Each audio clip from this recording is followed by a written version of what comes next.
નીતા અંબાણીએ સૌને ભક્તિભાવ તડબોળ કર્યા. વિશ્વંભરી માની સ્તુતિ કરી કર્યો અદ્ભુત ડાન્સ. સાક્ષાત દેવીનો અવતાર લાગ્યા. જુઓ વિડીયો. અનંત અંબાણી અને રાધિકા મર્ચન્ટના પ્રી વેડિંગ સેલિબ્રિટીનો અંતિમ દિવસ ધાર્મિક ઉત્સાહ અને ભવ્યતાથી ભરપૂર હતો. આ દિવસની ખાસ વાત હતી નીતા અંબાણી દ્વારા વિશ્વંભરીની સ્તુતિ પર કરેલા અદ્ભુત નૃત્ય પ્રદર્શન.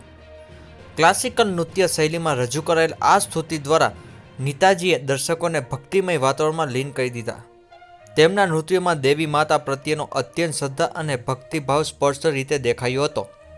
આ પહેલાં નીતાજી ઈશાના લગ્નમાં શ્રીનાથજી કીર્તન પર અને આકાશમાં લગ્નમાં રઘુપતિ રાઘવ રાજારામ ભજન પર નૃત્ય પ્રસ્તુત કરી ચૂક્યા છે. દરેક પ્રદર્શનમાં તેમની ભક્તિ અને કલા પ્રત્યેની સમર્પણ ખૂબ જ પ્રશંસનીય રહ્યો છે. અંતિમ દિવસનું સેલિબ્રેશન સનાતન ધર્મની થીમ પર આધારિત હતું. રિલાયન્સ ગ્રીનમાં બનાવેલ 14 મંદિર પરિષદ આ સમારંભ યોજાયો હતો. મહાઆરતી બાદ અનેક ભવ્ય પ્રદર્શનો યોજાયા, જેમાં નીતાજી નૃત્યને આ ખાસ ધ્યાન આકર્ષ્યું. નીતાજી અંબાણી અને પ્રદર્શન માત્ર એક નૃત્ય નહોતું, પણ ભક્તિ, સંસ્કૃતિ અને પરંપરાનું સુંદર સમન્વય હતો. તેમના દ્વારા રજૂ કરાયેલ વિશ્વંભરી સ્તુતિ દરેક હૃદયમાં ભક્તિ અને શાંતિનો અનુભવ કરવામાં સફળ રહી. આ પ્રદર્શન ફરી એકવાર નીતાજી કલાત્મક પ્રતિમા અને ભારતીય સંસ્કૃતિ પ્રત્યેના તેમના પ્રેમ પ્રતિબિંબ પાડે છે.